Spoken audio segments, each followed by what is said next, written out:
Hello and welcome back to Stop and Go F1 for this, our driver ratings for the United States Grand Prix, the final outing for the cowboy hat here on the channel.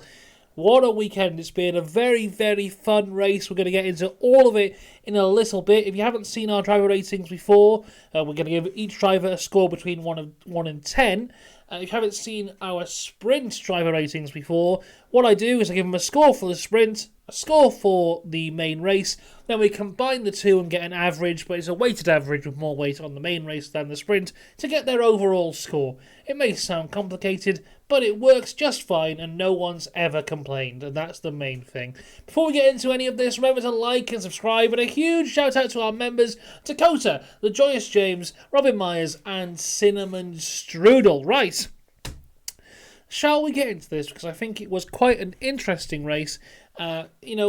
Overshadowed a little bit by a bit of controversy towards the end, and I've done something which I very, very rarely do. I've changed my mind on something. On the incident between Max Verstappen and Lando Norris. I've changed my mind since we last spoke, and we'll get into that more as we go into the video. But firstly, we've got to talk about this man, Kevin the Magnussen. Now, let's see. In the sprint race, qualified 8th, finished 7th, scoring some wonderful points for the Haas, so I gave him a 10 out of 10 for that one. Then in the main race itself, qualified 8th, finished in 11th, just missing out on points, so I gave him a 9, which is an overall of a 9 out of 10 for Kevin Magnussen. A good weekend for him, but if his was good, then Nico Hülkenberg was absolutely fantastic. Qualified 6th, finishing up 8th in the sprint, so once again, points for Haas. Haas's first ever double points finish in a sprint, I believe, so I gave him a 10 as well, celebrating the Haas wonderfulness. Then he went and scored points again in the main race, qualifying 11th, finishing the race in 8th. That's a 10 out of 10 for Nico Hülkenberg as well. Overall, a 10. I think this is, I'm sure they said it was like 6 races in a row now of Haas scoring points, which is incredible. I love Haas. Everyone loves the Haas. The true underdogs of the F1 world, getting it done. The people love to see it. It's a shame that Hülkenberg will not be in the team next year, but I'm sure he'll be very happy. In a Stake F1 Team Kick Sauber car, because here's Zhou Guanyu, and what's he going to do? Well, not much. In the sprint, he qualified dead last, which was 20th, and in the race, he finished 19th. I gave him a 4, which in hindsight maybe is still a little bit too high. In the main race, he qualified dead last, had an engine penalty, and started the race in 18th, because sometimes that's just how the wonderful world of Formula 1 works, but he would go back to 19th place, which is the last of the guys who actually finished the race. And I've given him a 4 again. I feel that is far too high. I'm going to rewrite this just on the spot here, everyone, because I must have been feeling very kind when I wrote this down, but literally, he beat no one in the race. He just kind of survived. So, I don't know, a 3? Let's change that to a 3. Overall, I'm going to give him a 3 out of 10 for Zhou Guanyu there. Across to Valtteri Bottas now, who had a bit of a better time. In the sprint, he qualified 19th, and he finished dead last. So that's not great. A 3 for him there. In the main race, though, he qualifies 16th, out-qualifying his former teammate Lewis Hamilton in the Mercedes, but would finish the race itself in 17th. Not much to write home about. I gave him a 5. Overall, a 4 out of 10. Now, here is Yuki Tsunoda, and he had a proper weekend of two halves. In the sprint, he qualified 9th and finished the race in 11th, but despite this, I've given him a 10, because I thought he was absolutely incredible. His racecraft against Sergio Perez and Oscar Piastri, two guys in massively superior cars to what he had, but he still kind of just went out there, drove really well, defended really well, ultimately was passed by both of them, but a hell of a lot later than they should have been. I thought he drove fantastically in the sprint, so I gave him a 10. Then the main race happened, when he qualified 10th, finished the race in 14th, and just kind of went backwards. And when you see what Lawson was doing in the exact same car, it's not a great look. I gave him a 4 for the main race itself, which overall is a score of a 6 out of 10 for Yuki Tsunoda. There we go. Now, it is the first driver ratings of the year for this man, Liam Lawson. And what a weekend he had. You know, in the race itself, kind of anonymous, unless your name is Fernando Alonso, and then you were furious, of course. So he qualified 15th, ended up in 16th place. I gave him a 5 for that. Quite a nothing sprint race for him. But then, my goodness, the main race came along. So he actually had an okay qualifying. So in Q1, I think he ended it in P3. But he did have that massive engine penalty, the carryover from Ricciardo's used engines over the course of the year. So he didn't even set a time in Q2 and would have to start from the back of the grid, which was 19th because Russell was in pit lane. But from there, finishing up in P9, doing some real great overtakes throughout the entire race. You know, it's his first race back. I don't think he's actually ever driven this exact car before. He definitely hasn't driven it in a race. You know, to do what he did there, I thought was absolutely incredible. Really, really, really impressive stuff. So I gave him a 10 out of 10 for the main race, which, if the average of the two, is an 8, and a wonderful welcome back for Liam Lawson. Cannot wait to see what he does over the next few races. And if he carries on this way, there's no argument that he will be in the Red Bull with Max Verstappen next year, which will be very interesting to see. This guy go from like replacement in 2023, replacement in 2024, second driver in the Red Bull in 2025. It's quite the career progression. Let's see how it goes for Liam Lawson. Here's Franco Colapinto, the interesting man now, because he is so good. He's undeniably a talent. You know, you see what he's doing here. Very much like Liam Lawson. He's coming to this car late, never really driven it before, and is outperforming now Alex Albon, who has been a class act in the Williams ever since he's had his return, and Franco Colapinto is showing him up. And you look at him and you go, wow, he's so good, there's no way that he can't be on the grid next year. But it could. There's only one seat available, and it is that of the Stake F1 team, Kick Sauber, and it could go to him, it could go to Mick Schumacher, it could go to Valtteri Bottas, it could go to Gabriel Bortoleto, it could go any way, but in this race here, Franco Colapinto was very good. So qualified in the sprint 10th, and then ended up finishing 12th. I gave him an 8 for that. But then in the main race, qualifies 15th, finishes 10th. I gave him a 10 out of 10. Overall, a 9 out of 10 for Franco Colapinto. Yet another fantastic race for him. What a guy. Up next, though, is his teammate, Alex Albon. And I've kind of already given hints about how I felt about Alex Albon this week, because it was not great. So I spoke after Singapore about how I felt that Albon is kind of being discovered here in terms of, you know, he looked great against Sargent and he looked great against Nicholas Latifi, who were both drivers who weren't very good. And now he's got a driver like Colapinto alongside him, and all of a sudden he doesn't look very good, which is exactly what happened to him when he was in the Red Bull, when he was alongside Max Verstappen. He didn't look very good. So Alex Albon here, in the sprint, whilst Franco Colapinto qualified 10th, Albon was 18th, and he managed to finish 17th. I gave him a 4 for that. Then in the main race, he out-qualified Franco Colapinto. Colapinto was 15th, Albon was 14th, but unlike Colapinto, who made up 5 positions and scored a point, Alex Albon went backwards and ended up in 16th place. Now, he did have that contact with Ocon at the start, which may have, caused a bit of damage for him from there, but still very much outshone by a guy who has had, 4 Formula 1 races? Not a good look. Overall, a 4 out of 10 for Alexander Albon. Esteban Ocon now. Not a great weekend for him either. In the sprint, he qualified 17th, would end up finishing 15th. I gave him a 5 out of 10 for that. Then in the main race, was qualified 12th, finished the race in 18th. He pitted near the end of the race for soft tyres, got the fastest lap to take that away from Colapinto, to take a point away from Williams in the constructors, but overall he was just nowhere, which is why they were able to sacrifice him from that position. So I gave him a 3. Realistically, I feel that's quite kind. Overall, it's a 4 out of 10 for Esteban Ocon. His teammate Pierre Gasly had a better weekend, but still came away completely pointless. So in the sprint, qualified 12th, finishes up in 13th. I gave him a 6 out of 10 for that. Then qualifying for the main race, incredibly qualified P6. Really good result from Pierre Gasly from there. And at the start of the race, had some good pace, and as soon as they put the hard tyres on, that pace just disappeared. Ended up finishing in P12, which I gave him a 6 out of 10 for, which is a 6 overall. I feel that's a bit harsh, really. Maybe I should give him a bit more. I'm going to promote that to a 7. Maybe that's still a bit too harsh. I might change it again. Who knows? We'll come back, maybe. Here's Lance Stroll, though, and what was quite an anonymous weekend for the Aston, if I'm being perfectly honest with you. Lance Stroll qualified 13th, finishes 13th in the sprint. I gave him a 7 out of 10.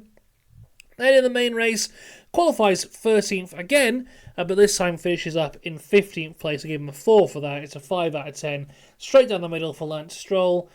Fernando Alonso had an even more anonymous weekend, unless your name was Liam Lawson. He qualifies 14th for the sprint, ends up finishing 18th. Awful race for Fernando Alonso, gave him a 3 for that.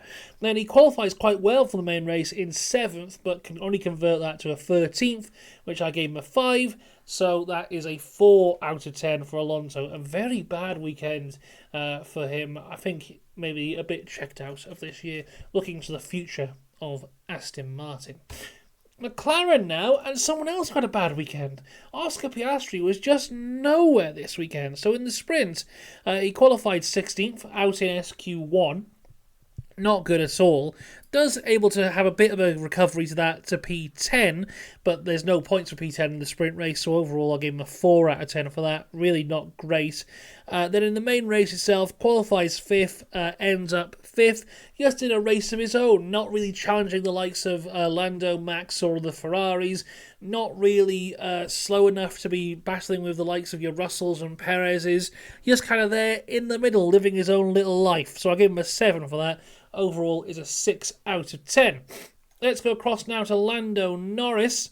So in the sprint, he qualifies 4th, ends up in P3. An incredible start sees him go from 4th to 1st place. Really, really good from there. Was it 4th to 2nd?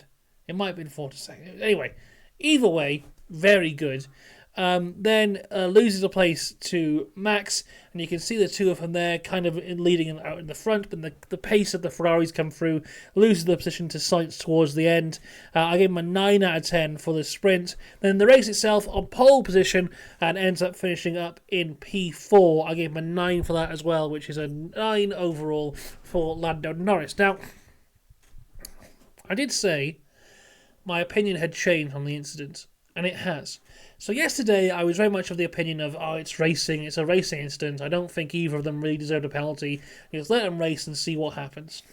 But since then, I've done what everyone has done, and seen what Anthony Davidson has said, because if there is an incident, you must listen to what Anthony Davidson says whilst he's pressing the buttons on his big old TV.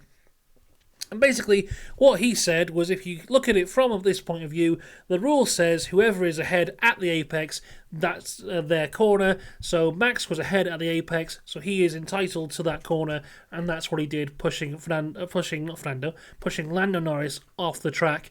Lando then overtook off the track, came back on in the lead. Big no-no, you cannot overtake off the track. So I see, from the point of view of you should not overtake off the track, that's clear as day. You should not overtake off the track. So I understand now why Lando Norris got that penalty. The big question is, Lando Norris was off the track because Max Verstappen pushed him off the track. So should there be another penalty for Max for doing that? Anthony Davidson says no, because he was ahead at the apex. This was then rebutted by Jenson Button, who is one of my heroes of Formula 1, and I will listen to every word he says forever. And Jenson Button says the reason Max Verstappen was ahead at the apex is because he broke later. He had no intention of making the corner. He was just ahead at the apex because he broke later. He knew he was going to go off. He knew he was going to push Lando off the side, and that's what he did. So, does Max deserve a penalty for kind of being out of control in the car, or is it fine because he was ahead at the apex? I think both are true. Because watching this again and again and again and hearing what different people have said, I've come to the conclusion that Max Verstappen is a genius. And the reason for this is, I think what he has done here is very Sebastian Vettel-esque. It is totally understanding the rules. Now, Max has been pulled up many times throughout his career, especially in the early days of his career, for, different penalties and crashes and all this kind of stuff. So I think what Max has done is just sat down and read the rule book from cover to cover to fully understand what the rules are at all times. And he knows the rule is who is ahead at the apex. So he purposely brakes a bit later to be ahead at the apex to benefit him from there. Now, obviously, there is questions around should that rule be that rule, and I think the people who are upset that Max didn't get a penalty shouldn't be upset with Max, should instead be upset with the rule, because the rule is wrong. Because you should be in control of your car at all times, and that is mentioned within the section of the rules. But the more important point is who is ahead at the apex. And Max clearly understands that very, very well and uses that. And that's what we saw from here. And that is why Lando got that penalty and Max did not. Now, I've seen people say, okay then, so what about what happened between Carlos Sainz and Max Verstappen on the first lap? And some people are writing that off saying it's first lap. But also, it's a very, very different incident. Because I think that was on the... was that on the sprint? I can't remember. But whenever it happened, I think Max was ahead of Carlos. Carlos goes for the overtake, pushes Max out, and then Max retakes the position off the track. So Max isn't overtaking there. He is just defending his position after being pushed off. So I don't think it's a direct comparison because Lando is trying to gain a position in that one, whereas Max is trying to defend a position. It's all a bit stupid and all a bit all over the place, but I'm trying to understand the thought process of an FIA steward, which is incredibly difficult. The big takeaway here is Max is a genius, I think. That's what we're going to go with. And he fully has this understanding of the rules. If the rule was to change, I think he would drive differently. He is driving to the letter of the law. He knows exactly where to position his car at every corner within the rules to benefit him as best as he should. It's very much like, I remember, saying a Sebastian Vettel-esque. There was a race once, I think it was maybe Malaysia or China, when Sebastian Vettel overtook two people on the entry to the pit lane. And everyone was like, how can he do that? That's obviously not fair. But in the rules it said that's fine. And he knew that. And that's a benefit that he had to him. I think Max is the exact same. He knows as long as he's ahead of that apex, he is completely fine. And that's what we saw between the two of them from there. But overall, we'll talk about Max later on. Lando Norris is getting a 9 for this race. So overall, great race from Lando. Just not quite there at the end. And also, he had 6 lap fresher tyres than Max did. He had DRS. The McLaren at that point in the race was faster than the Red Bull, and he still couldn't get the job done.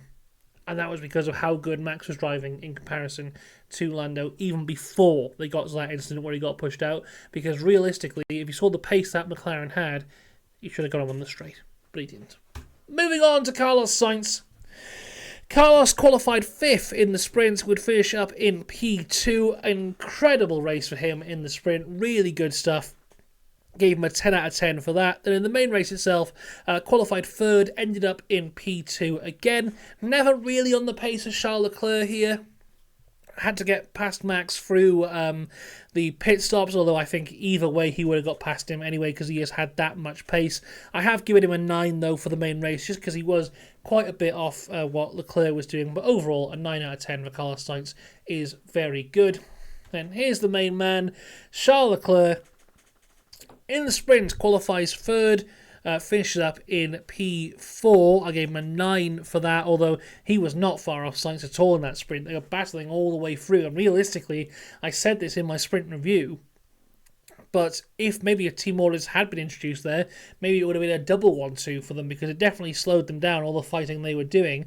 Whereas in the main race, he qualified 4th, took the lead immediately, and then just went off into the distance. An easy 10 out of 10 for Charles Leclerc there, which gives him an overall of a 10 out of 10. let's talk about this man, George Russell, because this is an interesting one. Qualified P2 in the sprint, finishes up in 5th, really just fell off. The tyres died for him there. He just went backwards towards the end, but overall was pretty good. I gave him an 8 for that.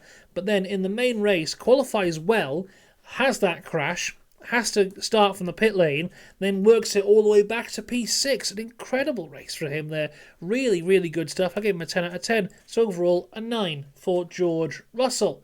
It gets a bit harder when we talk about Lewis Hamilton. So not a good qualifying on either day for Lewis, really. P7, whilst his teammates on the front row in the sprint, but he does convert that into a P6 and was just off the back of George at the end. The radio came over of don't crash into each other, but you're free to race. So I gave him an 8 for the sprint. Bit harder for the main race because qualifying, dreadful.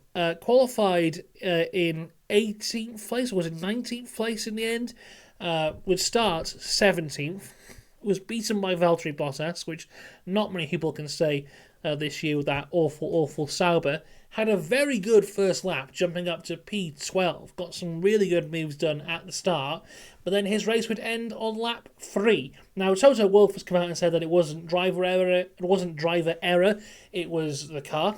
But, he would say that even if it was driver error. But overall, I can't really give him much for a dreadful qualifying and a race ending 3 laps in. So it's a 3 out of 10 for Lewis Hamilton for the race. Overall, that's a 5 out of 10 for him. But yeah, it's not a good one whatsoever. Lewis will be very much looking forward to Mexico, I think, to right the wrong of this weekend. Probably his worst race weekend in a very, very long time. Here is Sergio Perez. He had a bad weekend as well. In the sprint, qualifies 11th, can only convert it to P9. So no points for him in the sprint. I gave him a 3 out of 10 for that one. Then in the main race, qualified 9th, finished up in P7, which I gave him a 5. So overall, it's a 5 for Sergio Perez.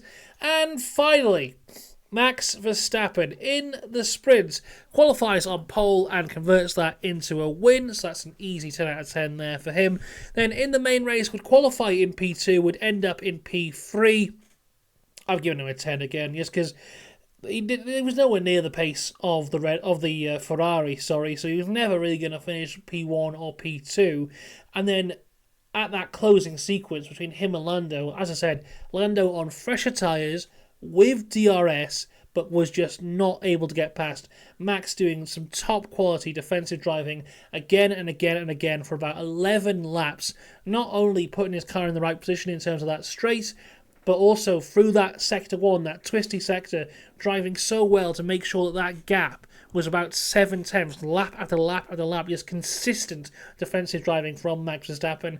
And then, like I've said before, having the wherewithal of the rules to know that if he's ahead of the apex, he'll be fine. So he just goes for it from there. 10 out of 10. So overall, a 10 out of 10 for Max this weekend. So our top scorers are Max Verstappen, Charles Leclerc, and Nico Hulkenberg. And the lowest score of the weekend goes to Zhou Guanyu. There you go. That is our driver ratings.